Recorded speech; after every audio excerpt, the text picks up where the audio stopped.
primeiro momento, a primeira parte do trabalho de hoje, nós teremos o Márcio Cruz falando para nós da força da oração e a tentação.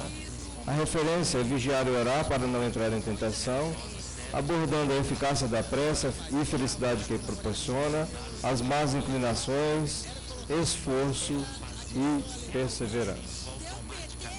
Vamos passar então a palavra para o Márcio.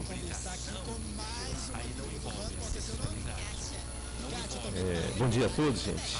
Nós rogamos ao mais alto, que possa nos amparar, nos envolver de uma forma mais intensa nessas vibrações doces e suaves que a fraternidade tem proporcionado aos nossos corações no nosso campo de trabalho e de aprendizado.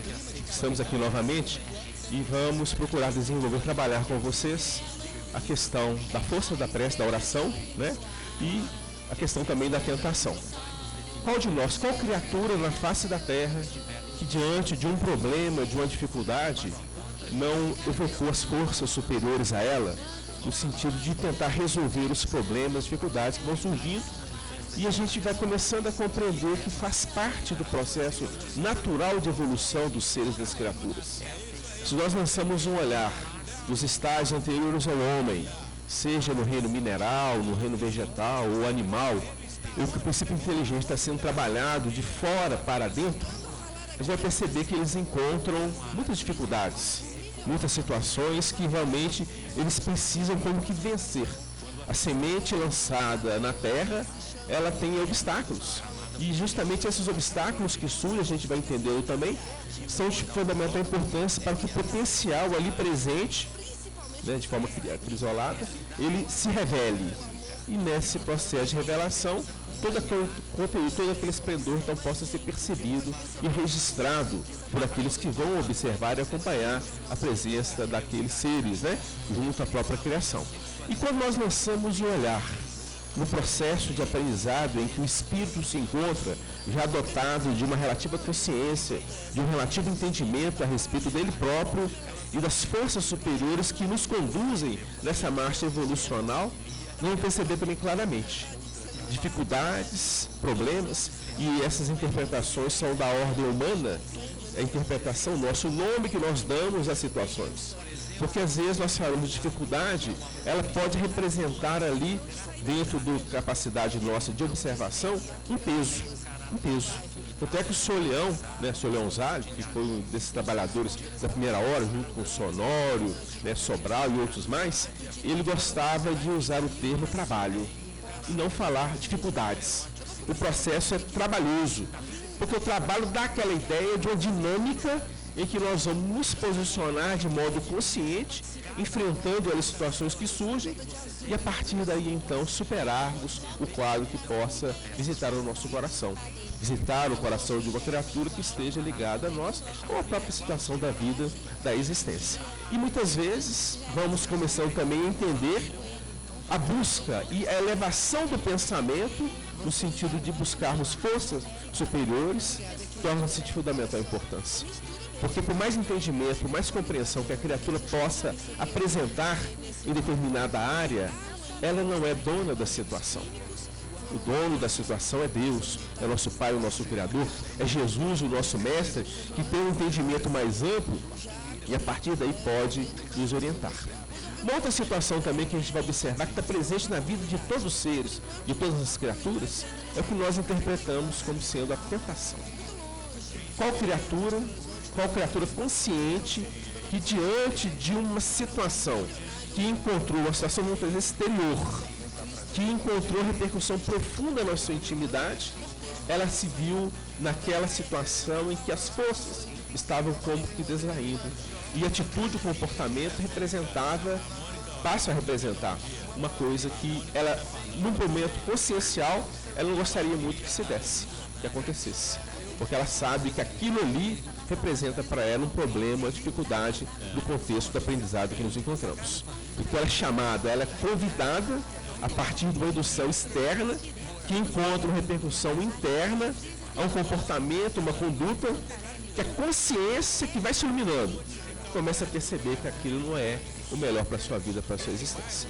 E percebemos que isso está presente na vida de todos os seres, de todas as criaturas, né? Independente dela possuir os esclarecimentos do campo religioso, que a conduz de uma forma mais direcionada a esse trabalho de uma renovação íntima, de conquista de sentimentos e valores mais elevados, ou aquela própria criatura que se deixa levar, né, ao sabor dos acontecimentos, porque ainda não tem uma capacidade de percepção, até no movimento dela de aprendizado, mas ainda não tem essas aberturas. Mas mesmo assim, todos nós somos envolvidos por situações dessa natureza, né? E é importante que a gente entenda esse mecanismo, que a gente entenda esse envolvimento, porque está presente na vida dos seres, está presente na vida das criaturas. Enquanto nós começamos a entender a dinâmica evolutiva que nos encontramos, fica mais fácil, gente, lidarmos com as situações que surgem. A gente não vai conseguir resolver esses problemas essenciais da noite para o dia, de pronto. Mas é importante que a gente, tendo conhecimento, a gente possa, dentro das possibilidades de realização que a gente tem, levarmos a efeito aquilo que é possível, aquilo que temos condições de fazer. Para nós que estamos num trabalho mais objetivo com a doutrina espírita, que nos apresenta um esclarecimento muito abrangente, a gente tem uma certa dificuldade pelo seguinte: o esclarecimento que chega é muito abrangente. Temos entendimento, compreensão de vários fatos, de várias situações, das leis divinas, o próprio trabalho de introspecção ele se dá de modo mais profundo, e percebemos que diante da luz que se faz, clareando para nós todo um roteiro, toda uma dinâmica de trabalho, a nossa capacidade de realização objetiva fica um pouco distante da ilustração que chega. Isso pode muitas vezes trazer uma certa angústia para nós, mas está dentro do contexto. Faz parte do processo evolutivo na fase em que nos encontramos, para que a gente possa retornar no plano espiritual, acrescer de valores e princípios que nós não tínhamos, quando nos direcionamos num processo até de uma programação para podermos estar aqui. Então vamos tentar trabalhar um pouco isso e ampliar nosso entendimento, nossa compreensão desse movimento da vida, que nos conduz à vida abundante, que Jesus traz à Terra como o caminho ali de conquista real e de felicidade real do ser, da criatura. A gente está nesse mecanismo, nesse movimento. Então a gente trouxe aqui, para podermos iniciar, um significado da palavra tentação, que é um significado simples. A gente pegou essa abordagem no dicionário online em português. Tem outros dicionários que apresentam alguns recursos a mais, no sentido de trazer para nós uma definição. Mas esse aqui nos atende, porque nos auxilia, como a gente vai poder observar, dentro da dinâmica que a gente quer trazer aqui. Então o significado: atração por coisa proibida, né? Atração por coisa proibida. Movimento íntimo que incita ao mal. Resistir à tentação. Né? Muitas vezes fala-se dessa forma, é necessário resistirmos à tentação. E um desejo veemente também. A gente pode entender dessa forma. Porque é uma coisa que movimenta-se na intimidade nossa, que movimenta-se na intimidade da criatura, e muitas vezes não raciocinamos. Nós não fazemos aquele trabalho de avaliação, no sentido de entendermos se aquilo ali pode representar o melhor para nós ou não, e nos entregamos à situação. E lá na frente, depois do fato consumado, do que ocorreu, do que se realizou, a gente percebe: nossa, fiz bobagem. Não deveria ter me entregado da forma como eu entreguei a esse desejo, esse desejo veemente, né? Porque realmente está gerando problema, gerando dificuldade. E é nesse processo, gente, que nós vamos como que fundamentando na nossa intimidade os valores e os conceitos. E é interessante porque quando a gente observa lá no Velho Testamento, o livro A Gênese, a gente até fez, né, colocamos aqui os versículos que se encontram no livro A Gênese, do capítulo 3, versículos que, primeiramente, de 1 a 6, os demais, fala para nós daquele episódio que se dá com Eva, né? A tentação de Eva e a queda do homem. E é interessante porque toda a dinâmica que nós vamos observar contida, não só no Velho Testamento, nas 3 revelações, Velho Testamento, Jesus, com a mensagem de amor, e a própria doutrina espírita tem como objetivo o quê? Ajudar-nos a trabalharmos de uma forma mais consciente, mais dinâmica, diante dessas situações que surgem.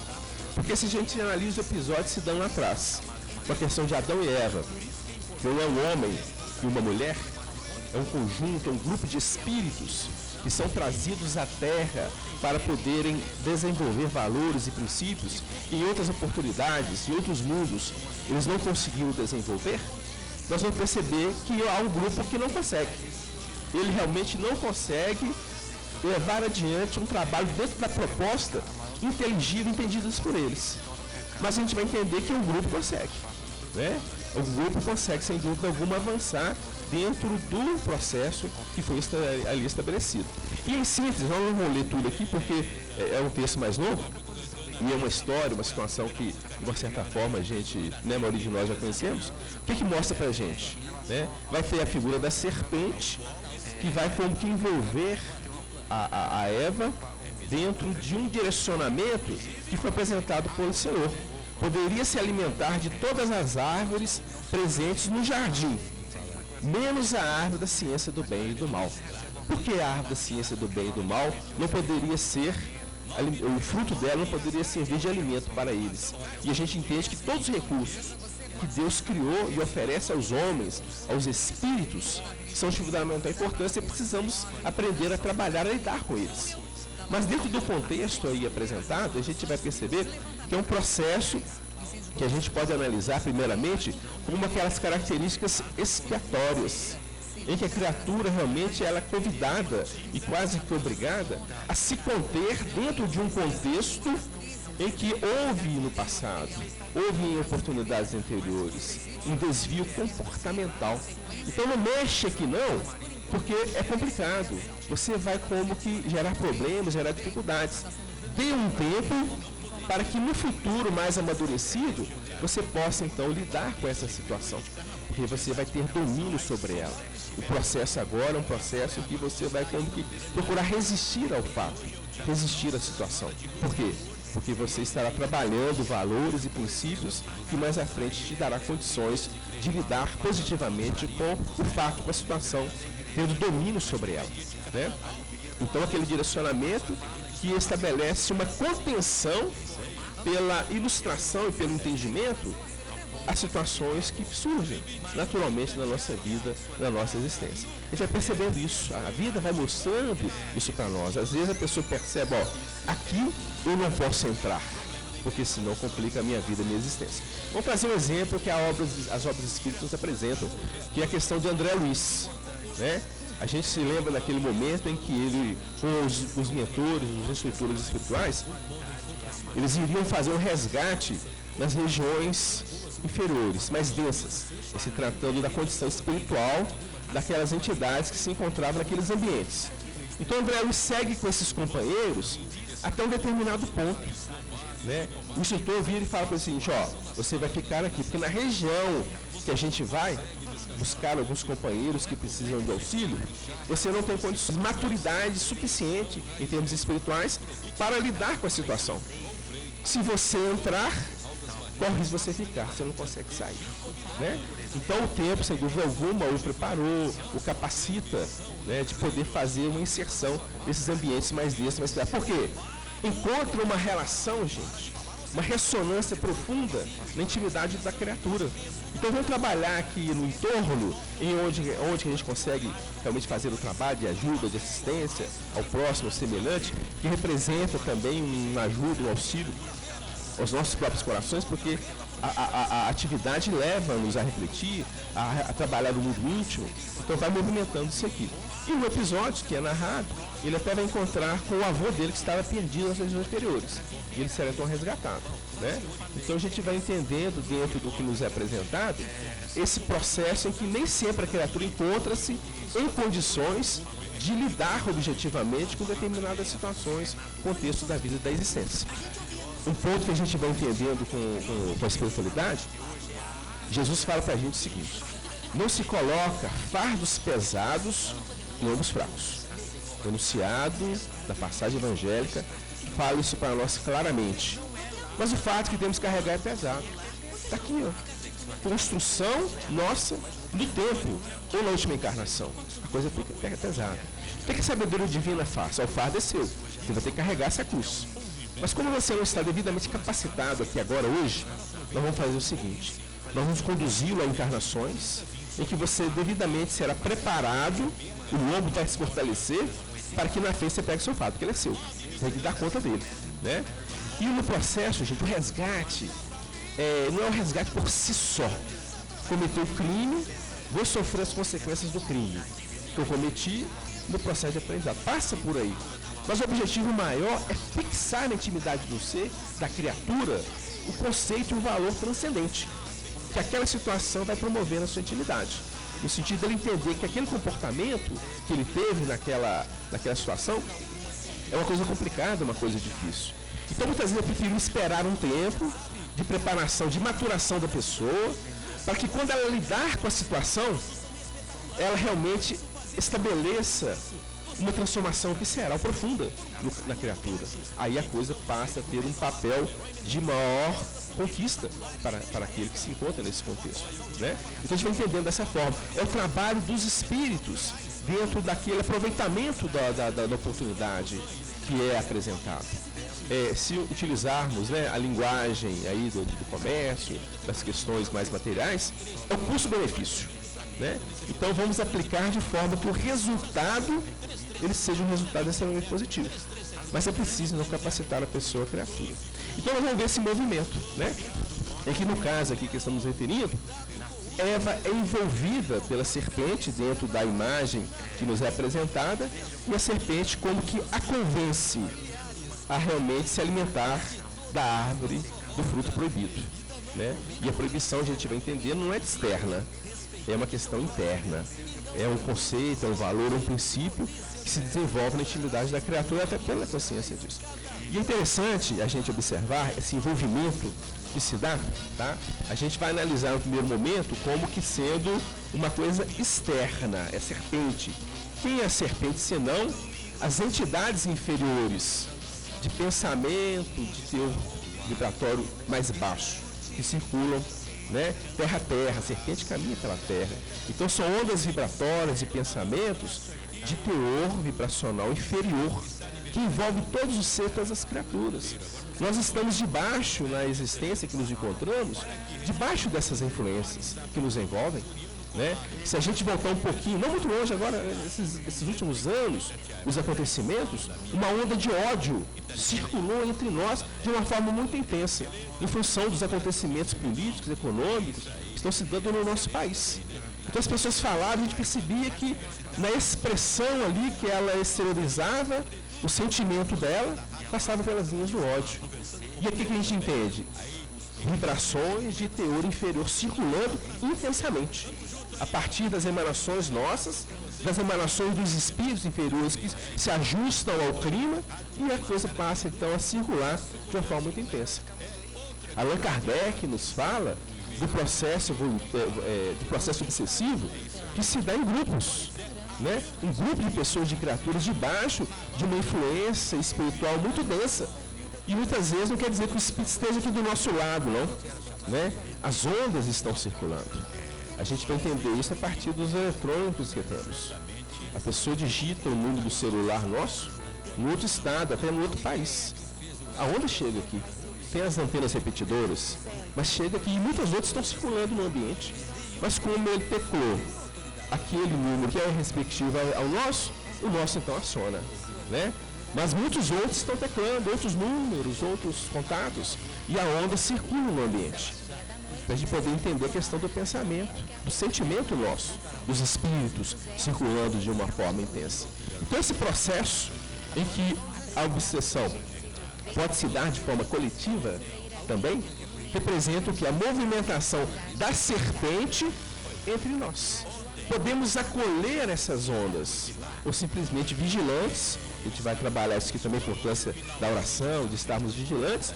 A gente percebe a indução e fala, opa, não, aqui não, né? Deixa eu ficar atento para poder realmente não me entregar a esse pensamento, a esse circuito de ordem inferior. Às vezes a gente consegue, outras vezes não. Tem que entender isso também. Não no sentido da acomodação. Tá? Não no sentido da acomodação, somos imperfeitos, nós vamos trabalhar aqui falando que a carne é fraca, né? Mas não é no sentido da acomodação, não. O espírito tem supremacia sobre a estrutura física que nós apresentamos. Sem a menor sombra de dúvida. Por quê? A carne, usando o sentido literal, o corpo físico que nós estamos utilizando, a própria estrutura do ambiente em que as ondas de pensamento circulam, se decompõe no tempo, eles se modificam. E o espírito, ele permanece, né? Ele permanece. Então a gente percebe que é uma supremacia. Temos que entender para nos direcionarmos de uma forma mais segura dentro do contexto. Então a gente percebe esse envolvimento, né? Em que as ondas de teor vibratório inferior envolvem, no caso a Eva, o sentimento, tá? E realmente ela não consegue se posicionar. Adão não consegue se posicionar, que seria o trabalho da razão em cima das tendências que o sentimento traz e apresenta. E a partir daí a gente entende que uma série de consequências vem. Não como castigo, como peso ali sobre a pessoa, sobre a criatura, mas é o processo didático, da caminhada de aprendizado em que nos encontramos. Então a serpente representa essas ondas vibratórias de teor inferior que nos envolvem no plano prático da vida e da existência. Porque não é simplesmente ver o acontecimento lá atrás, é trazê-lo para o dia a dia nosso, as circunstâncias da vida, as circunstâncias da existência.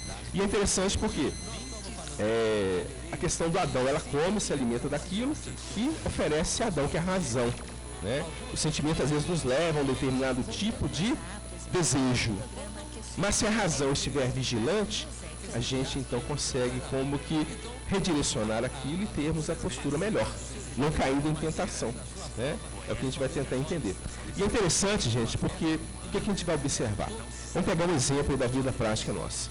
Muitas vezes nós estamos trabalhando interiormente, intimamente, na conquista da paciência.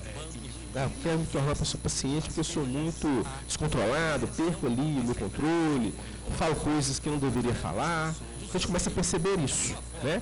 As orientações que chegam estão delineando para nós um caminho novo, um caminho diferente. Embora o impulso que vem, né, não está ainda condizente com o que a gente entende. Então, eu quero conquistar a paciência e começa a trabalhar nesse sentido. E a gente vai entendendo que o que antecede a paciência, e se tratando da conquista real, é a tolerância.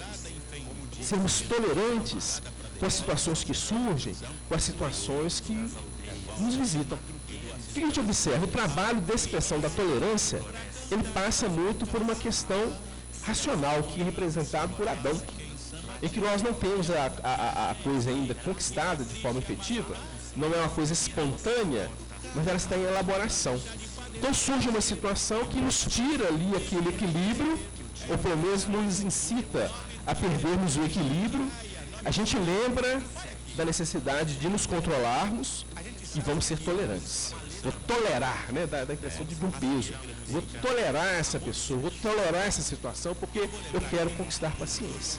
Então é um trabalho que a gente percebe muito intenso, em que nós temos que estar vigilantes e atentos, exigindo de nós, em se tratando do entendimento e da percepção do contexto, uma certa imposição, vamos dizer assim, um sentimento. Porque o sentimento vem para brigar. Não posso brigar aqui não, é complicado, é contemos. E vamos nesse movimento durante um bom tempo, até realmente a coisa se tornar espontânea, né? Quando ela torna-se espontânea, é conquista real. Entramos no automatismo. O que o Antigo Testamento fala para nós? Deus trabalhou, né? Construiu o mundo, as estruturas em 6 dias. No 7º dia ele descansou, porque tudo já estava pronto, né? Então a gente entende dessa forma. A conquista dessa paciência, dentro do contexto de análise que nós estamos procurando fazer, representa o que? O descanso. Já não haverá mais aquela necessidade de um trabalho na tolerância, em que eu estou utilizando a minha razão para conter os meus impulsos, no sentido de realmente estabelecermos uma relação, uma convivência mais harmônica. Então chegamos na paciência e representando para nós o descanso. Por quê? Passa a ser automático. Surge a situação, tem que ficar pensando como fazer, como realizar, automaticamente a paciência surge, porque passa a ser uma conquista real nossa, no contexto desse aprendizado específico e ampliando para todos os movimentos da vida. Então a gente percebe se dando lá, né, com Eva, que realmente não consegue se posicionar, abre o campo de sintonia, as induções inferiores. Adão não faz o trabalho de vigilância, e então o processo ocorre, ele se dá de uma forma a gerar toda uma problemática, entre aspas, no decorrer das situações que virão no futuro, né? Mas com vistas ao quê? A direcionar a criatura para o melhor comportamento, para a melhor atitude. E vamos perceber o seguinte: a terra será amaldiçoada, maldita é a terra por causa de ti, né? Frutos e cardos produzirá, e comerás do pão com o suor do seu corpo. É o processo expiatório, em que a criatura é conduzida em função dessa queda, desse desvio comportamental. É um trabalho expiatório de reajuste, de recolocar a criatura naquele contexto que representa o melhor para ela, né? E a própria Eva, né? A gestação será dolorosa e uma série de coisas provenientes desse contexto, e que realmente não houve ali, né, um entendimento mais amplo das coisas. E é interessante, gente, o processo é de forma subrepetícia.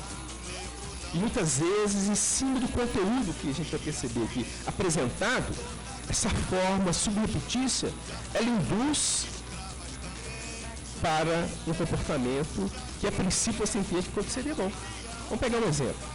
A pessoa ela está tentando se conter em determinadas atitudes e comportamentos da sua vida e da sua existência. Ela excede, ela sempre vai além daquilo que seria o ideal. E ela passa a entender isso. Porque um dos pontos importantes do processo da tentação é o seguinte: se a pessoa não entende que aquilo é algo prejudicial, não funciona como tentação, não. Companheiros, muitos estão hoje aí, em função desses dias de carnaval, de festividade, estão se entregando a bebidas, às drogas, se entregam, né, associado aos espíritos encarnados, e não tem nenhuma coisa consciencial que estabeleça um limite. Não, é bom, é prazeroso, né? Deixa eu aproveitar, é carnaval, é momento em que a gente não está trabalhando, então deixa eu me repistelar aqui, ó. Vou ter prazer, sentir prazer em todas as coisas. Aí se entrega a droga, a bebida, e não tem muito entendimento, muita consciência do mal que ela está causando ela própria. Ela está passando por um processo de tentação? Não. Ela está se refestelando aqui, para ela é alimento. E ali ela se sente bem, né? Nossa, tive um barato aqui, uma sensação agradável, as pessoas pulando, e aquela coisa dentro do contexto para ela está bem, está normal. A gente às vezes está de fora, ela fala, meu Deus, como é que pode, né? Às vezes não passa de fazer dessa forma. Então para ela está normal. Agora para aquele que depois das experiências, dos danos causados por situações dessa natureza, entende que isso não é bom, aí ela entra no processo de tentação. Por quê? Como ela tem o hábito, ela tem a coisa automatizada naquele tipo de comportamento, quando vem a tendência, ela sofre. Ah, meu Deus, eu gostaria tanto de ir e fazer, mas estou entendendo que é prejudicial. Vai gerar problema para mim, para minha vida, para a existência, para as pessoas. E começamos a aliar uma série de pontos que nos ajudam na contenção, né? Mas nesse processo em que essa tentação surge, e a pessoa, no exemplo que nós estamos querendo apresentar, está podendo querer se conter no excesso, a gente vai pegar um ditado, né? É muito conhecido entre nós, em que fala do seguinte, ó: um é bom, um é pouco, dois é bom, três é demais. É contenção, né? Fala, não, até dois está tranquilo. O terceiro já começa a gerar problema. Aí a pessoa, maliciosamente, pode virar para a criatura e falar, um é bom, dois é bom, três, não, três é demais. Então gera uma ideia de que o terceiro ali seria algo bom, por causa da entonação que a pessoa apresenta. E ela falou, realmente é mesmo, porque tem correspondência nela, e ela se entrega. Quando vê as consequências, ela pensa, nossa, não é demais não. O negócio é demais no sentido de excesso de prejudicial, porque na exclamação parece que é melhor ainda do que dois, né? Então são situações que surgem subrepetícia, que tentam nos tirar daquele processo reeducacional que estamos procurando implantar. E temos que entender isso, né? Porque uma situação é quando o processo vem, ele se dá, a gente se identifica com a sugestão e tentamos fazer um trabalho na contenção, podendo às vezes até mesmo ter um desvio, né, comportamental, porque não é uma ação apenas, é um erro apenas, é uma somatória no tempo. Aí a pessoa vira pra gente, nossa, eu estou pelejando para poder parar de beber, parar de fumar, usar drogas. A pessoa está sendo sincera no objetivo dela. mas de repente ela é envolvida por uma situação ali em que ela não resiste. Pode ter uma influência espiritual, né? Pode ter um processo de resgate, que às vezes lá no passado ela induziu um espírito que hoje influencia até esse tipo de comportamento, atitude. Então, por mais que ela não queira, a consciência dela que apresenta ali o vínculo com a situação, não resiste à influência, ela se queda e se leva, né? Mas aquilo causa um sofrimento à pessoa, ela se vê angustiada, sofrida, por fato de ter repetido novamente o erro. Está no caminho de ajuste, gente. Está no caminho de ajuste, tem que entender isso também, né? É interessante porque lá em Maricampos, uma senhora que teve lá uns tempos atrás, frequentava, participava conosco, uma gracinha essa senhora. Então ela tinha um filho, né? Na época o filho já estava com 40 anos, 40 e poucos anos, usuário de droga. E assim, ela vinha pelejando tanto com esse menino, rapaz bom, você conversava com ele ali, pessoa carinhosa, fraterna, atenciosa. Mas ela era envolvida por um processo em que ela não resistia e se entregava às drogas. E ela disse que há um tempo atrás ela teve no Chico, e o Chico falou com ela, minha filha, tem muita paciência e tal, e explicou para ela, dentro daquela forma parabólica que ele tem muita gente de falar, que ela iria enfrentar dificuldades com aquele menino, que na época afinal esse rapaz era criança ainda, em função de problemas do passado que viriam na tona. Então ela falou, tem paciência, então ela orientou, mostrando que viria uma luta mais intensa. E a coisa se deu, né? E ela conseguia, graças a Deus, levar a coisa com muito carinho, com muito entendimento, embora dê um sofrimento invisitável, porque não é agradável ao pai, não é agradável ao irmão, ver um companheiro, um irmão ou filho, ou a pessoa ligada afetivamente a nós, dentro de um caminho dessa natureza, de desvio comportamental, seja ele qual seja, é desagradável, é sofrido, né? Mas ela aprendeu a lidar com a situação e caminhava com esse companheiro. Mas a gente entende o quê? Que estava dentro da pauta de reajuste desse nosso irmão. Passar por essas experiências dolorosas, difíceis, e com certeza a mãe seria um recurso de sustentação para que a coisa pudesse chegar e transcender ali o problema na sua essência, né? Então são situações que tem que entender. A gente pode olhar de forma fechada o que vem, o que surge para a gente, o que surge para as pessoas. Temos que entender, o entendimento, ele é a chave da solução de todo e qualquer problema. A parábola do filho pródigo, o que acontece? Ele não tinha muito entendimento do que tinha na casa do pai. É uma queda, não é? É uma entrega à tentação. Pai, me dá parte da fazenda que me pertence. É direito meu, eu quero. Né, pede? E o pai não questiona, não, está aqui. É seu, por natureza, está aqui, te pertence. E ele sai gastando de forma desequilibrada aqueles recursos. Uma queda, né? E chega num ambiente, uma terra distante, longínqua, e o dinheiro, o recurso acabou, e ele se viu na necessidade de procurar um emprego. Qual foi o emprego que foi dado a ele? O trabalho que foi dado? Apacentar os porcos. E no momento que ele estava ali dando alimento aos porcos, ele sentia vontade de se alimentar das bolotas que davam aos porcos. O que está falando? De alimento físico? Não, de questão espiritual. A criatura desceu vibratoriamente a uma região inferior, em termos de sintonia, em que o alimento que está sendo apresentado ali é essa vibração de teor inferior que nós falamos anteriormente, retratado na serpente, né? Só que nesse contexto de queda, entre aspas, de declínio, ele tem um processo de iluminação, ilumina-se a sua mente. Na casa do meu pai, ele vai então entender o que ele tinha lá, tá? Então a queda, esse movimento de descida, o conduz a perceber com clareza o que tem na casa do pai, o que ele tinha e abandonou. Ele não tinha muito entendimento, a gente percebe claramente. Na casa do meu pai, os jornaleiros têm do bom e do melhor. Eu sou filho. Se eu voltar para casa e meu pai me aceitar como jornaleiro, vou ganhar minha vida. Né? Porque eu vou sair dessa complicação que está aqui. Ou seja, a situação de descida trabalhou no mundo íntimo do companheiro, e trabalho no mundo íntimo nosso, em algumas oportunidades, a questão da humildade, o reconhecimento de forças superiores. Porque a gente sabe, consciencialmente, em termos intelectuais, que temos um Deus, um Pai, um Criador, inteligência suprema, causa mais de todas as coisas, conforme a questão número 1 do Livro dos Espíritos. Entendemos perfeitamente. Mas, às vezes, no plano prático da vida, nos acontecimentos, situações diárias, o comportamento nosso não retrata a filiação divina. Nos colocamos como que refratário ao que ele traz, o que ele apresenta como diretriz segura na nossa caminhada evolutiva. Onde você expressa o quê?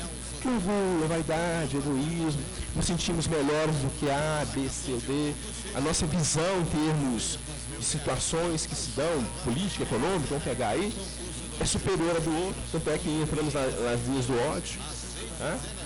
Não conseguimos compreender o outro na visão dele, estabelecemos ali uma resistência, criamos uma barreira, né? Mostrando que, embora filhos de Deus, não entendemos, não conseguimos expressar a paternidade divina.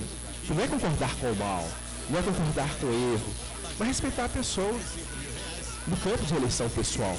Ela está entendendo que aquilo que ela está exteriorizando é uma verdade absoluta para ela. Antioutra não. Pode até ser, mas eu não concordo muito bem com isso não. Então, quanto à ideia, o princípio, o valor, eu vou ter vigilância. Agora, quanto à criatura humana, só a gente mesmo, passivo de erros, ela com certeza tem uma família, né? Ama profundamente o pai, o filho, a mãe, a esposa, as pessoas, o companheiro, a companheira, a criatura que se associa a ela no campo de aprendizado. Então tem sentimentos valorosos ali, né? Então, no processo de aprendizado, ela entende agora dessa forma. O tempo ela vai entender de modo diferente. E às vezes o que ela coloca de uma forma incisiva pode nos levar a elaborar outros conceitos diferentes daquele que nós trazemos hoje. A gente tem que estar aberto a isso. Aí a paternidade divina se expressando na nossa vida, na nossa existência. De uma forma concreta, de uma forma objetiva. Então, gente, nós vamos perceber esse movimento. E é interessante, só para a gente poder dar uma sequência aqui, a questão da serpente. A gente observou, a gente entende, né, com a orientação da espiritualidade, que as serpentes são espíritos de ordem superior que se movimentam. Qual que é o primeiro filho de Adão e Eva? Caim. E qual que é o trabalho que Caim realiza? Ele trabalha a terra. Ele trabalha a terra. Que tinha sido amaldiçoada. Então aqueles espíritos, ou aquele espírito que envolveu, sintonizou e gerou ali um comportamento desequilibrado, estabeleceu um vínculo com a criatura encarnada, com a gente. Então ele vem, retorna ao ambiente como o nosso filho. Porque no primeiro momento o filho vem através da expressão comportamental da atitude, né, debaixo da influência. Porque esses espíritos obsessores muitas vezes não sabem, ou pelo menos não fixam, não prestam atenção. Esses que trabalham com conhecimento medical sabem o que estão fazendo, querem fazer daquela forma, porque entendem que para eles é importante. Eles talvez não pararam para pensar no compromisso que eles estão assumindo com aquele grupo de espíritos que eles influenciam para o mal. Tentam tirar do bom caminho, né? O Sr. Arnaldo Rocha, ele conta para nós que em uma das reuniões mediúnicas, né, que aconteciam aqui em Pedro Leopoldo, com o Chico, no grupo Meimei, ele pôde atender um companheiro, um espírito, e que eles ficaram conversando com esses espíritos, várias reuniões. Ele foi atendido em uma reunião apenas, não. Ele era um sacerdote, né, ligado às linhas católicas, e ele se manifestava, né, o Chico ficava de pé, andava pela sala, e ele ia conversando com esse espírito que se manifestava, manifestou através de vários médiuns, e no final do trabalho ele se comunicava através do Chico. E ele levantava, né, no seu poder, no seu domínio, e andava pela sala, e o Arnaldo fala que ele tinha que ir acompanhando, conversando, aquela coisa toda. E ele falou o seguinte, esse espírito, que ele influenciava milhões de pessoas, né? Não só no Brasil, mas em todo o orbe. Olha só, a capacidade de influência de uma entidade dentro dessas linhas subrepetícias aqui, apresentado por Eva, né? Então a gente vai percebendo que o processo ele se dá e tirava as pessoas de um comportamento melhor, porque as portas estavam abertas, o campo íntimo, ele aproveitava e influenciava. E várias reuniões de atendimento. E teve uma reunião em que ele é conduzido, que o Arnaldo contou pra gente, em que, após a prece estava sendo feita, surge a figura de um espírito, de uma entidade. E no momento que essa entidade se apresenta, ele não termina de falar o nome dela, dessa entidade, né? Mas foi ela que sensibilizou de alguma forma e conduziu. Ele fala Clarencio, né? O nome de Clarencio, o benfeitor, que se apresenta ali, aliás, Clarencio é Calderaro, que se encontra nas obras de André Luiz. Então Calderaro se apresenta a ele e o sensibiliza de uma forma mais profunda. Com certeza já vem fazendo o trabalho, né? Então uma criatura dessa natureza, gente, ela estabelece vínculos com muitas entidades, com muitos espíritos. Agora não vou olhar para o lado negativo não, por quê? no momento que há esse despertamento por parte dessa criatura, ela estabeleceu vínculos no processo da influência. Só que agora ela vai procurar fazer um trabalho diferenciado, né? Em que ela vai tentar influenciar para o bem, para as boas ações, para as boas atitudes, que não é um trabalho fácil. Porque o trabalho do obsessor, ele é impositivo, ele se impõe. Vai ser dessa forma, e tenta, bate, influencia, até conseguir o seu objetivo. O trabalho do benfeitor não é assim, ele sugere. Olha, faz dessa forma aqui e sai de cena, porque a atitude, a decisão é pessoal e intransferível. Eles não podem coagir, se posicionar de forma coercitiva, eles têm apenas que induzir. Então é um trabalho mais complexo, porque é um trabalho lá fora com o que está sendo auxiliado e ao mesmo tempo um trabalho com a gente mesmo. Nós não gostaríamos tanto que os nossos filhos muitas vezes tivessem um comportamento diferente daquele que ele tem, né? Tivesse ali uma atitude, um comportamento mais equilibrado, mas no entanto a tendência dele é aquela, tem que aprender a lidar com isso. Orientar, falar, mostrar e respeitar a pessoa no campo de eleição dela, né? Obviamente nós estamos falando daqueles que já apresentam maturidade, já estão emancipados. Porque a criança, o jovem, muitas vezes, o processo tem que ser mais intenso, mais incisivo, porque está debaixo do nosso controle, da nossa coordenação, né? Então, a gente vai entendendo que esse movimento se dá. Então, a serpente se representa ao plano físico, na figura de Caim, que vai trabalhar a terra, tá? E a gente vai perceber que no contexto das orientações que nos chegam, o Caim vai tirar a vida de Abel, que é o seu irmão, e um fato interessante, bonito para a gente observar. Se é dada uma oportunidade de reajuste a uma criatura pelos deslizes e enganos levados a efeito e que se concretizaram no processo da tentação, a gente vai perceber que também vem ajuda, vem auxílio. A figura de Abel. Abel trabalhava o quê? Ele trabalhava pastor. Ele oferece a Deus, o Criador, né? Nesse sentido que a gente vai observar, fruto da gordura daquelas criações que ele representa o quê? É o excedente, mas não aquele excedente de forma negativa, o excedente em forma produtiva e positiva, dentro do que a gente é convidado a fazer e realizar. Jesus não fala para nós que nós, no momento que fomos convidados, chamados a caminhar uma milha, nem para caminharmos duas com a pessoa, uma milha está dentro do processo natural de reagir e resgate. Processo expiatório, processo provacional, semeou, colheu, está dentro da uma milha. A segunda milha é o excedente, não, tudo bem, deixa eu um pouquinho mais, porque se um pouquinho mais, eu agora estou trabalhando no sentido da espontaneidade, uma dinâmica diferente de vida, de existência, né? Então é esse excedente que Abel nos mostra dentro do plano de atitude, de comportamento dele. E uma coisa que a gente vai observar que também expressa no campo da tentação. Quando nós estamos, gente, o que se expressa em Caim? Quando Caim vê, né, que oferece a Deus o fruto da terra, e Deus não presta atenção no que ele ofereceu, porque estava no processo expiatório, era o dever dele, era a obrigação dele, então está dentro, está cumprindo o seu papel, está fazendo o que você tem que fazer. Agora o outro oferece do excedente, da gordura daquela produção, como nós estamos falando. Ele está caminhando a segunda milha. Essa pessoa, essa criatura, naturalmente, gente, é um processo natural de vinculação, de conexão, ela mexe com as estruturas espirituais de ordem superior, porque ela estabelece um vínculo pelas conquistas que ela traz em si mesma, né? Vamos falar da oração aqui, ó, mais à frente. A gente vai perceber que nem toda a oração feita pela criatura chega nas zonas espirituais superiores, porque faltam em nós recursos para podermos realmente estabelecer esse vínculo, essa sintonia com o mais alto, né? Então a gente fica em situações mais acanhadas. Não deixamos de ter uma resposta, mas não alcançamos aqueles padrões mais elevados. Então o que acontece com aquela criatura, que pode ser qualquer um de nós, somos nós, num determinado contexto, ciumento, né, invejoso, orgulhoso, que nós vamos perceber na estrutura de Caim, porque ele fica super incomodado com o que o irmão apresenta. E para poder, como que tamponar um defeito na gente, vão tirar o outro do contexto, né? Como se resolvesse o problema, né? E na realidade não. E o virtuoso,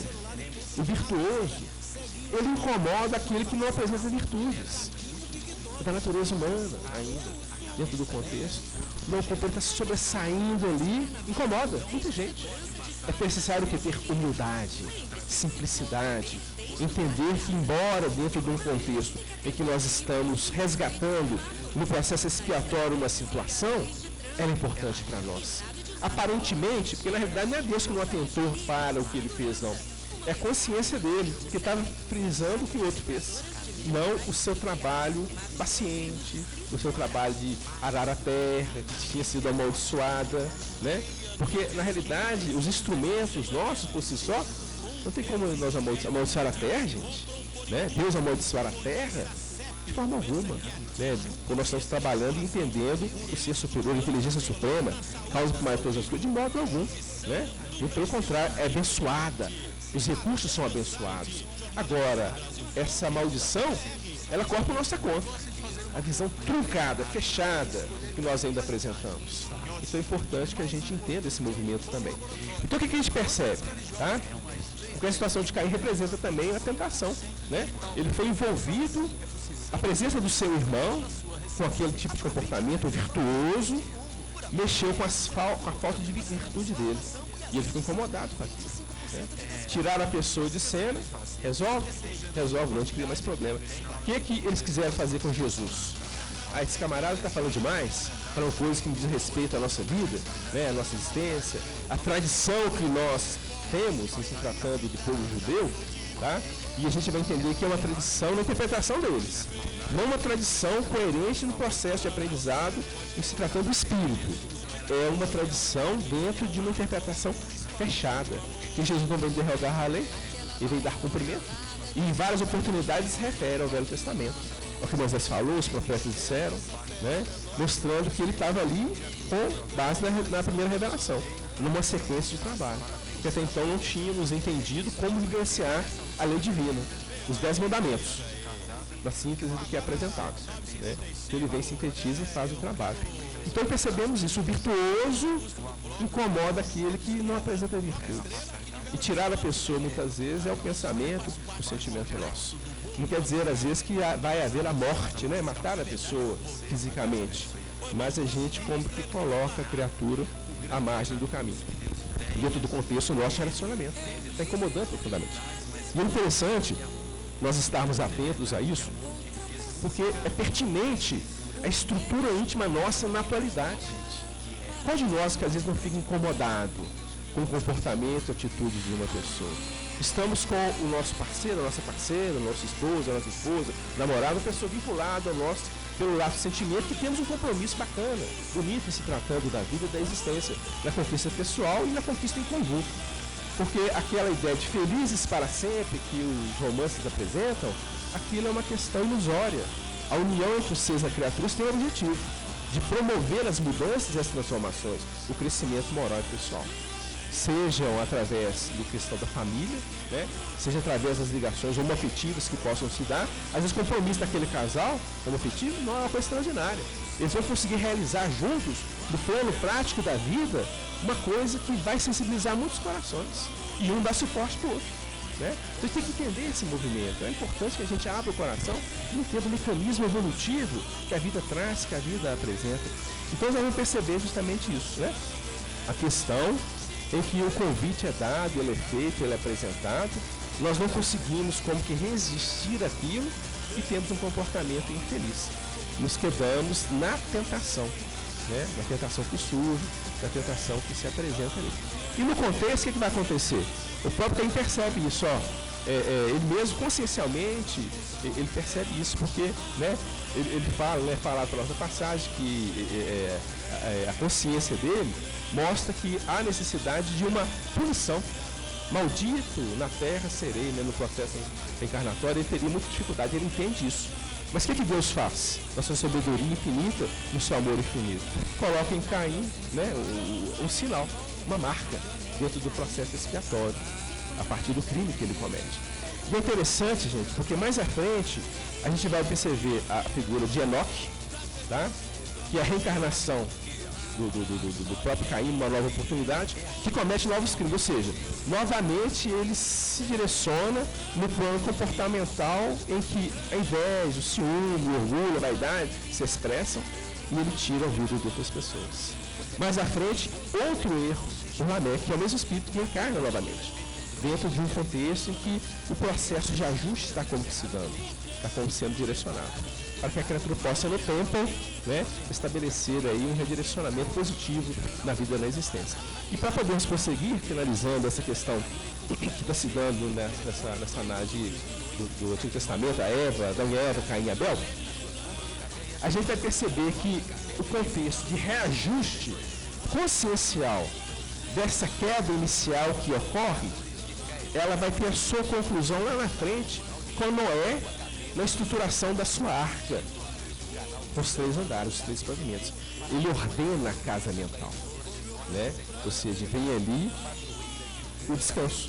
Porque depois das vários acontecimentos, várias situações, Adão, Eva, Caim e Abel, dentro da simbologia, consegue agora um domínio sobre si mesmos, né, para poder dar sequência à vida existente.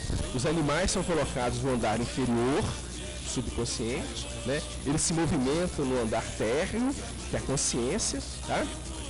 E existe uma janela que estabelece o quê? Uma conexão com as noções superiores, que traz recursos renovadores, que no plano prático ali da consciência, do nosso dia a dia, o trabalho vai sendo feito, vai sendo realizado. Então é importante que a gente perceba isso, que a gente entenda que são situações, né, em que surge na nossa vida, na nossa existência. No Evangelho de Lucas, ele vai falar a respeito da tentação de Jesus, tá? Que é muito significativo. Porque o que a gente entende? O que a gente observa? Jesus, governador da terra. Tá? Então, é aquele espírito que as mãos divinas designam para poder cuidar do processo de formação e evolução da terra. É um espírito perfeito. Então, o que a terra tem e apresenta em termos de processo de aprendizado, e com certeza outros mundos de condições mais elevadas, Jesus já tem domínio sobre isso. Então as coisas aqui do nosso mundo não estabelecem uma tentação sobre Jesus, de forma alguma. Ele tem domínio sobre o que está aqui, porque ele é o governador. Ele sabe, o Emmanuel fala para a gente, que na estruturação do nosso orbe, os detalhes que a gente observa na natureza, eles foram elaborados ao gosto de Jesus. Ao gosto de Jesus. Então ele tem pleno domínio sobre isso.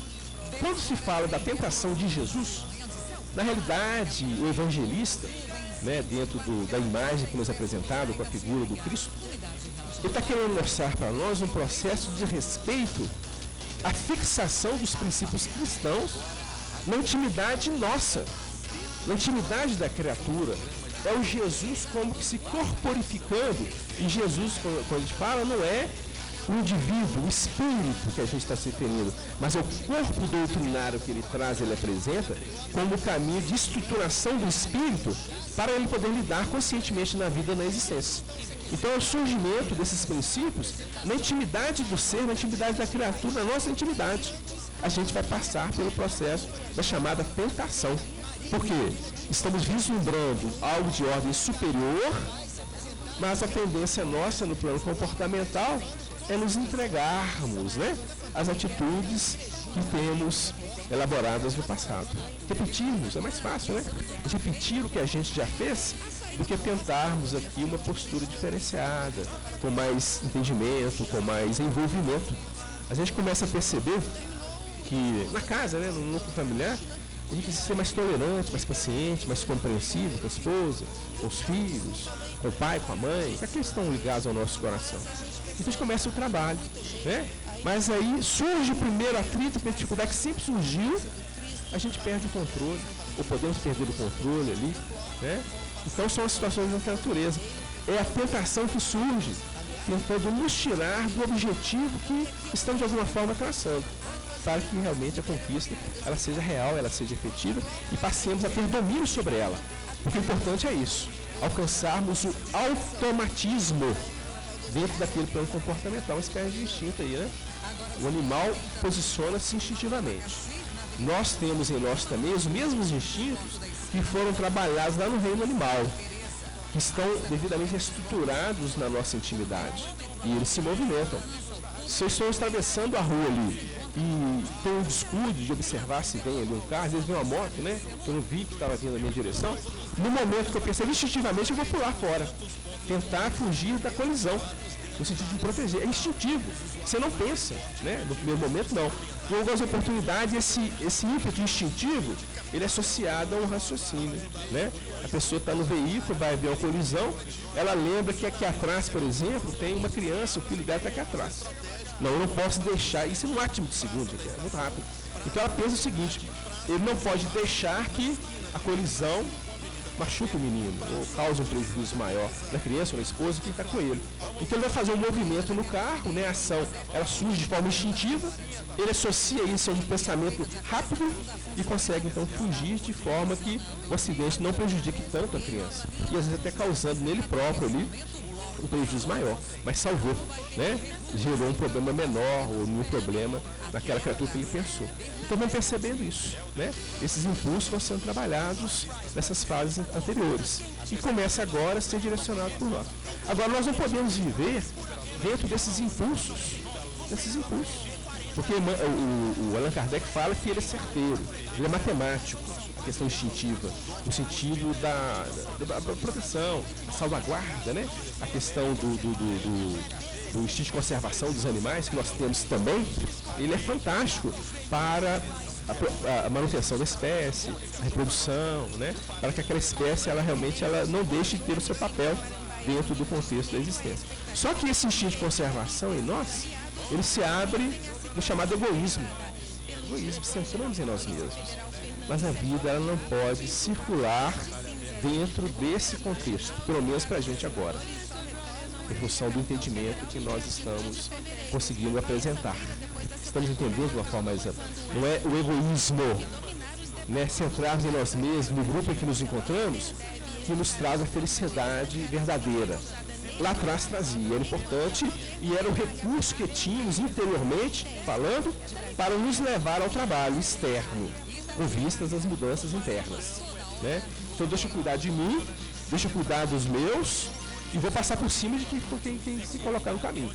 Lá atrás era aceitável, compreensível e ganho real para o espírito, quando ele agia dessa forma. Agora não.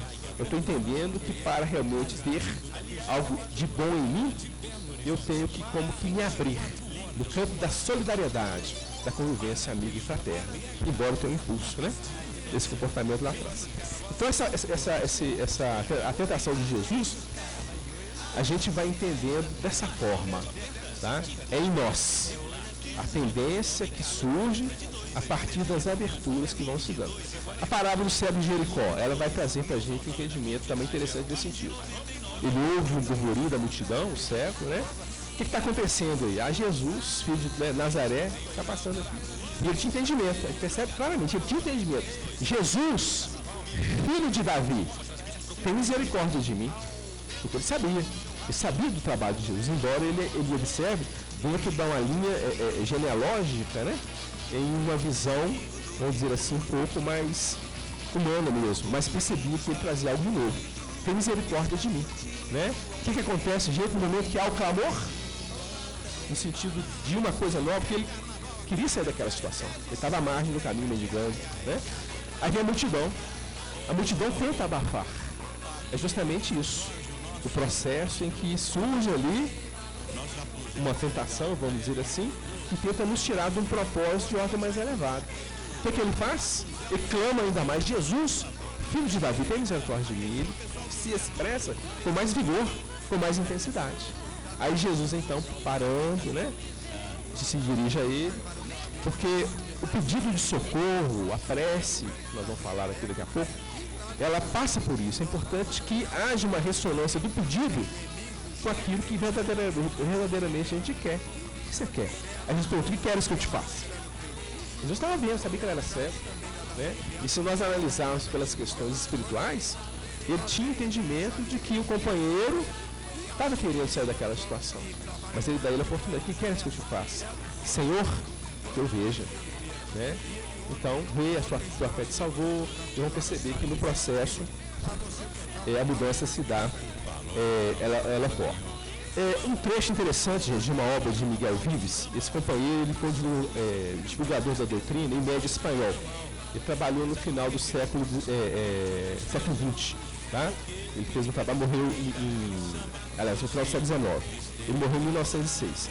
Então, um livro que foi traduzido por Herculano Pires, ele fala o seguinte, ó, muito interessante. Assim como existem as intempéries do tempo e do clima, frio, calor, poluição, etc., existem as intempéries morais. E o homem necessita compenetrar-se de que ninguém neste mundo está imune a elas. O que ele quer mostrar para a gente com isso aqui? Que essas intempéries, essas situações em que as tentações surgem na existência de todos nós. Como acontece na natureza, ninguém está imune. Ninguém está imune. E a gente sabe que o frio, o calor, a poluição nem tanto, né? Mas essas intempéries que se dão, a poluição acaba tendo um papel dentro do contexto. A gente vai entendendo dessa forma porque a sabedoria divina, ela tem recursos e caminhos que a gente desconhece. Mas a questão do frio, do calor, das tempestades, dos furacões, dos tsunamis que surgem, causam para nós ali um desconforto muito grande, um abalo intenso. Mas está da ordem natural das coisas, das leis divinas, e tem o papel, tem a sua importância no campo da renovação e da mudança. E vamos entender, a partir dessa comparação, que as intempéries morais, o processo aqui, como sendo as tentações, tem um papel importante na nossa vida, na nossa existência. Sem eles, nós hoje não estaríamos aqui. Sem eles, nós não vamos chegar à capacidade de expressão do amor pleno que Jesus traz, que Jesus apresenta, né? E mostrando para a gente a situação. Aí ele fala também que as tentações podem ser de ordem física ou moral.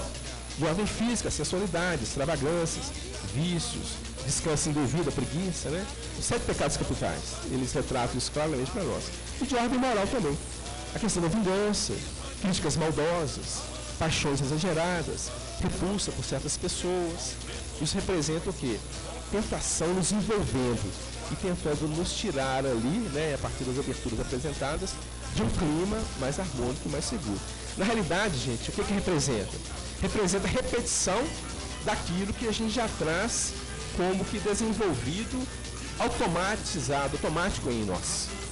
A tentação representa isso, voltar esse tipo de comportamento e atitude, né? Aí Emmanuel fala para nós no livro Religião dos Espíritos, capítulo 38, somos tentados nas nossas imperfeições. Embora a gente fale da serpente envolvendo, as vibrações inferiores dos espíritos em condições acanhadas, nos envolvendo, a tentação ela se dá a partir do quê? Das nossas imperfeições. Imperfeições. Encontrou a ressonância. A pessoa entra no ambiente, por exemplo, num restaurante, a placa lá, proibido fumar. Mas a pessoa nem vai ver, porque não fuma. Agora o fumante vê aquilo ali, nossa, e dá aguça até vontade de fumar. Por quê? Aquela placa, aquilo encontra a repercussão na intimidade dela. Ela tem algo a ver com aquilo, né? E a placa está ajudando ela a se conter. Embora naquele momento, naquele instante, aguça a vontade dela. Não me deu vontade de fumar aqui, né? Mas porque ela viu, encontrou ressonância. Então nós somos tentados nas nossas imperfeições. O próprio Emmanuel fala também o caminho de verdade e vida. Ser tentado é ouvir a malícia própria, é abrigar os inferiores alvítrios em si mesmo. Porquanto, ainda que o mal venha do exterior, somente se concretiza e persevera se com ele afinamos, na intimidade do coração. Né? Então, é exterior, mas encontra ressonância no coração. É o sentimento. O sentimento. Né? Mexe com o sentimento. A vontade que eu estou tendo aqui de fumar a partir da placa que eu estou vendo, mexeu com a minha sensibilidade. Né? É o meu sentimento, são as sensações aí que antecedem o sentimento. André Luiz, no livro Ação e Reação, fala pra gente o seguinte, né? É o benfeitor que traz isso pra gente. A tentação é sempre uma sombra a atormentar-nos a vida, de dentro para fora. A junção de nossas almas com os poderes infernais verifica-se em relação com o inferno que já trazemos dentro de nós. Mostrando claramente, né? Os pontos que foram trazidos aqui mostram claramente que o problema está em nós. Não é o espírito obsessor, os espíritos inferiores que nos envolvem, que nos tentam nos tirar do melhor caminho. Eles encontram ressonância. Quem participa de reunião mediúnica, tem a oportunidade de participar, já deve ter ouvido o espírito falar, não estou fazendo nada demais não. Só estou aguçando na pessoa a tendência que ela traz, que ela apresenta. Né? Então a gente vai perceber isso claramente.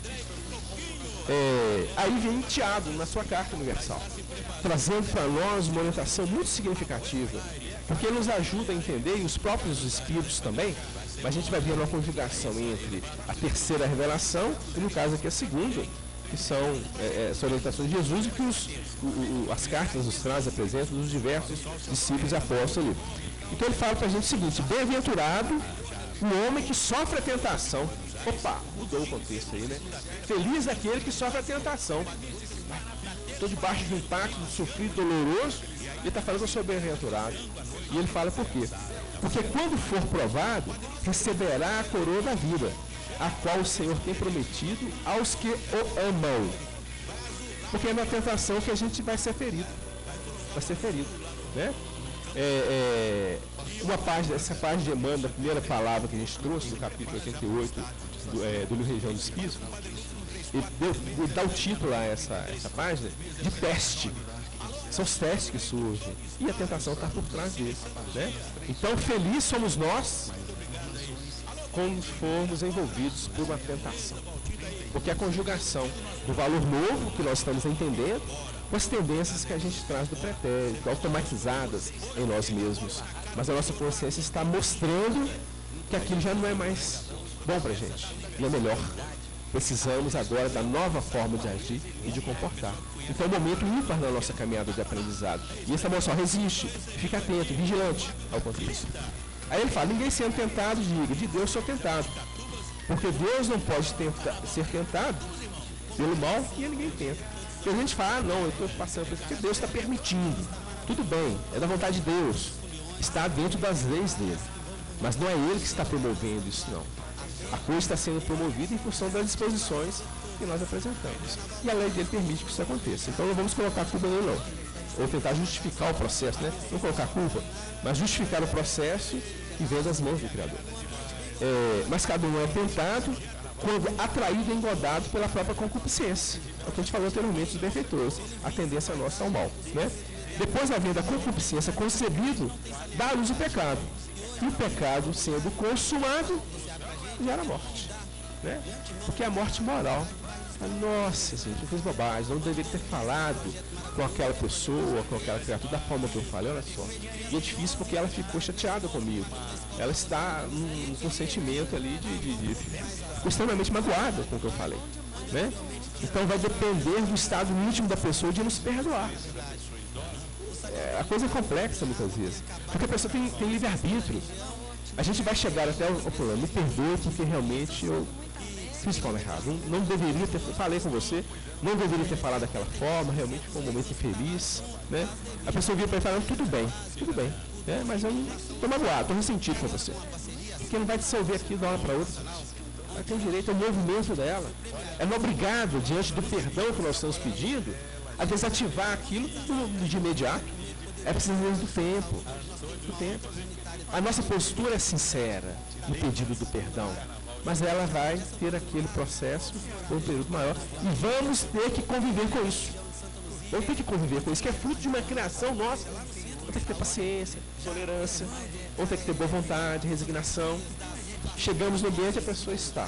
Ela pode até nos cumprimentar, tudo bem? Educadamente ela nos cumprimenta, mas o coração está fechado ainda. Requisita tempo, né? Fiz a minha parte, sim, você fez a sua parte. Graças a Deus você fez a sua parte.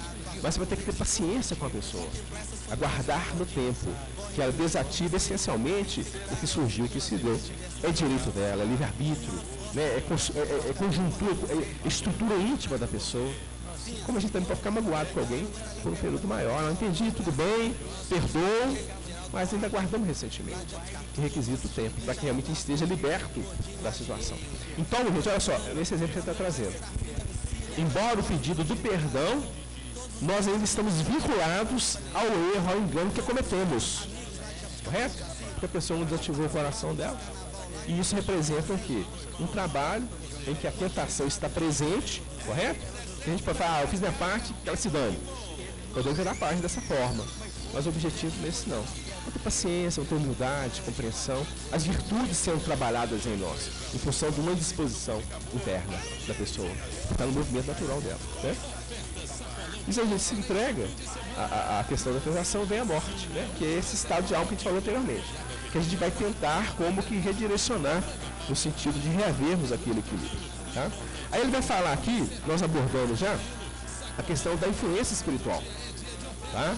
E, da mesma forma, as perguntas feitas por Allan Kardec aos espíritos, questão 122, que é o foco central aqui, com seus desdobramentos, vai mostrar isso pra gente, né? Temos o livre-arbítrio, somos influenciados, mas a influência vai se dar a partir da abertura nossa, do aceitamos a influência que está se dando conosco, né? Então a culpa não são deles. Se formos buscar uma culpa, o culpado é a gente. Não temos como nós delegarmos ao próximo aquilo que é da nossa responsabilidade.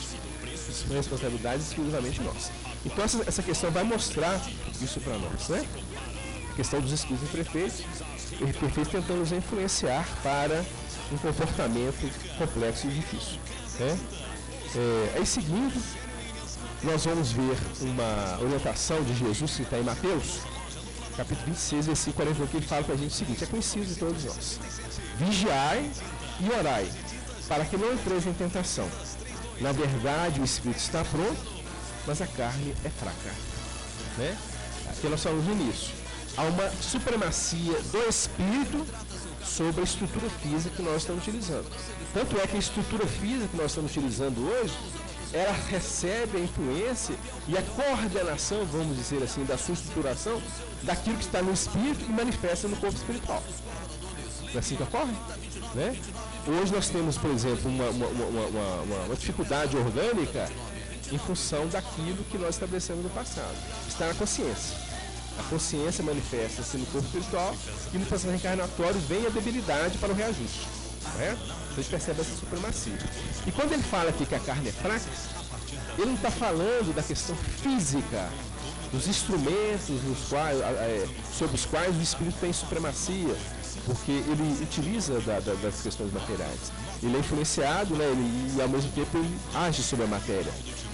Emmanuel explica para nós que essa carne aqui, que é fraca, é justamente essa estrutura psicológica que nós falamos dela anteriormente, que nós apresentamos, e muitas vezes nos deixamos levar no campo da tentação. Porque nós fechamos a guarda, não vigiamos, e não vigiando, a gente deixa que a influência que encontra repercussão nessa carne, nessa estrutura psicológica desenvolvida em muitas existências, passe a dominar a nossa ação, a nossa atitude. Né?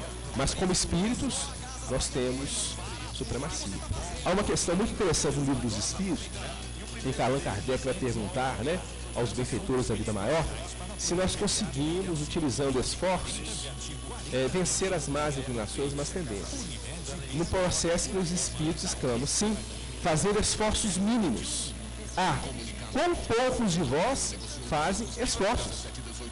Então ele mostra pra gente que nós estamos relaxando, né? Estamos relaxados em se tratando desse movimento. E esforços mínimos serão suficientes para que a gente pudesse então conter os efeitos da tentação sobre nós. Mas a gente fala, é tão gostoso, tão prazeroso. Né? Alguém me chamou? Insignificantes, esforços muito significantes, né? Mostrando aí pra gente que não há necessidade de uma coisa muito boa pra gente, né? E é interessante observar isso, porque a gente abre a guarda, é a lei do menor esforço, né? E ele está falando de esforços pequenos, insignificantes, dentro do contexto em que a gente está. Então a gente vai percebendo isso, vai trazendo luz pra gente, tá? Para que a gente possa lidar com essas situações de uma forma mais positiva. Porque nós vamos perceber, daqui a pouco nós estamos voltando para o espiritual, e vamos estar diante de uma realidade que foi o que nós construímos aqui. Então, se tiver um esforço insignificante no sentido da melhoração, vamos ter a consciência tranquila. Não, eu esforcei, eu tentei de alguma forma fazer o melhor. Isso traz uma paz na intimidade da gente. Aí na questão 658 do Livro dos Espíritos, Allan Kardec pergunta: agrada a Deus a prece? E eles respondem: a prece é sempre agradável a Deus, quando ditada pelo coração, pois para ele a intenção é tudo.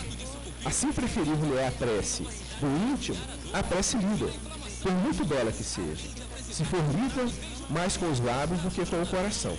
Agrada-lhe a prece quando dita com fé, com fervor e sinceridade, mas não creais que o toque é do homem fútil, orgulhoso e egoísta, a menos que signifique de sua parte um ato de sincero arrependimento e de verdadeira humildade. Né?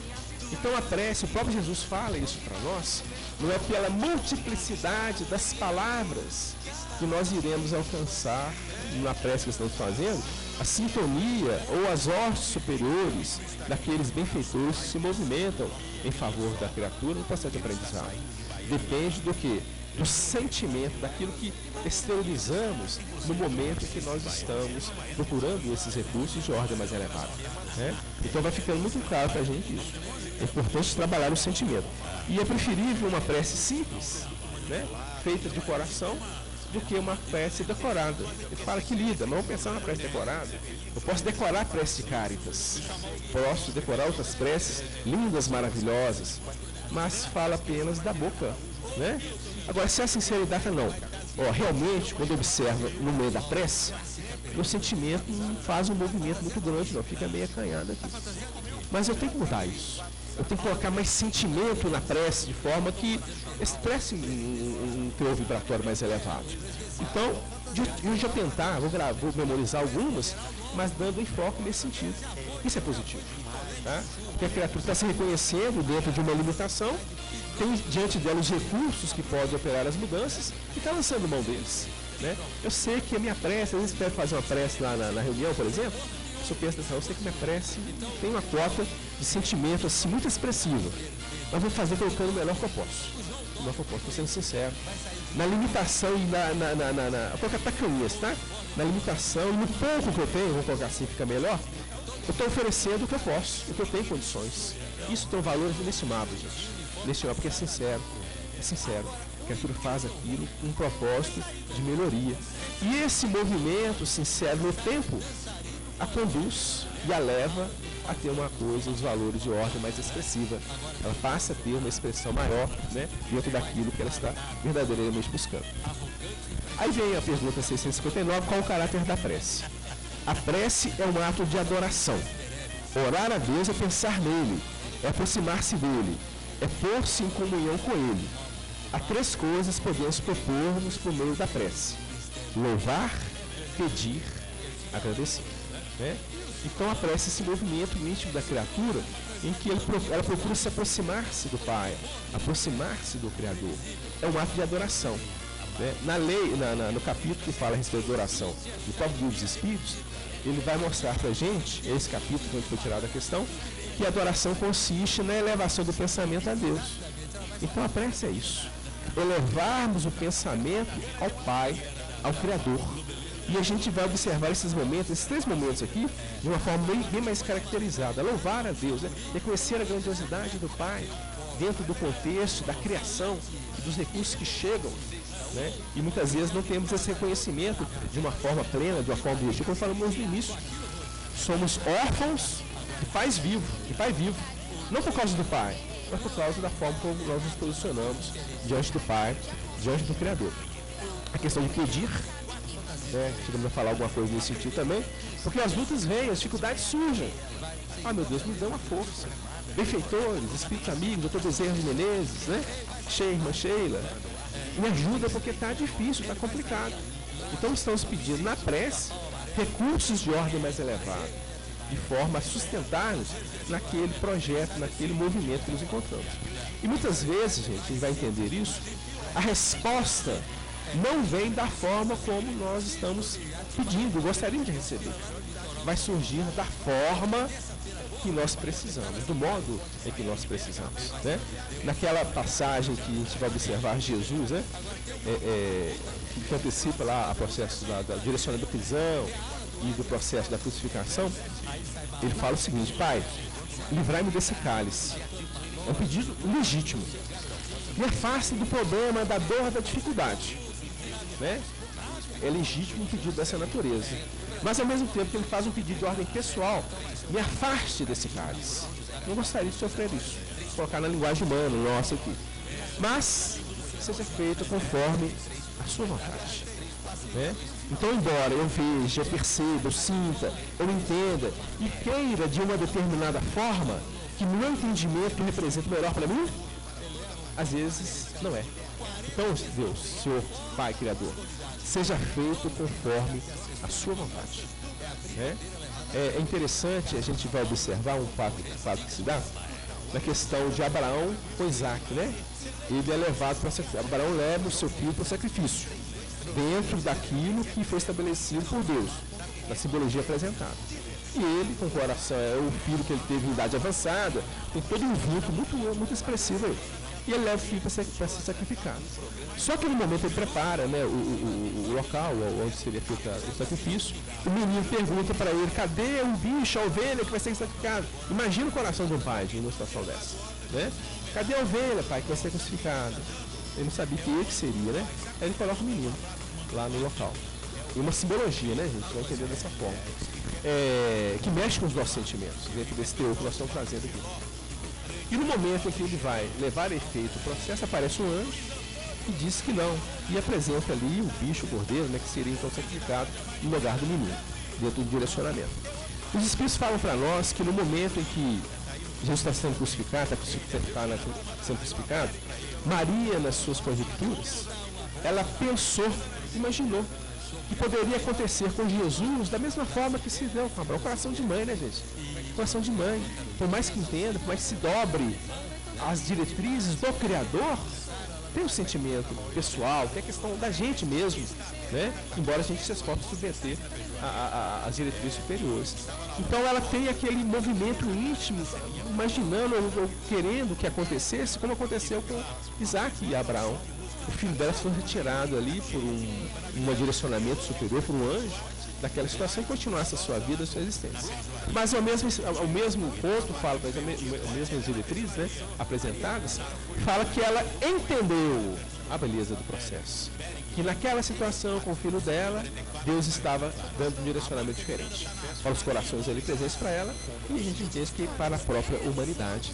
Então é isso, a gente tem o livre-arbítrio, nós temos liberdade de ver, de pensar, de querer, de buscar. Mas é importante que a gente entenda que acima da nossa vontade, do nosso interesse, acima das nossas conjecturas e entendimentos, está a vontade do Criador. Então se submete. Seja feito conforme a sua vontade, Senhor. E se entrega, né? Então nessa hora, nesse instante, com certeza o melhor acontecerá. Porque não é uma coisa superficial, uma coisa exterior. É uma coisa interna, elaborada no tempo, no espaço, com muita dor, com muito sofrimento, com muitas tentações, né? Então com isso a gente vai conseguindo avançar um pouco mais. Então, gente, nós vamos parar por aqui. Agradecemos a vocês pela atenção, né? Vamos dar uma pausa e provavelmente no segundo momento a gente vai dar sequência um pouco no que a gente está falando aqui, tentando finalizar o que está sendo apresentado. Muito obrigado a todos pela atenção.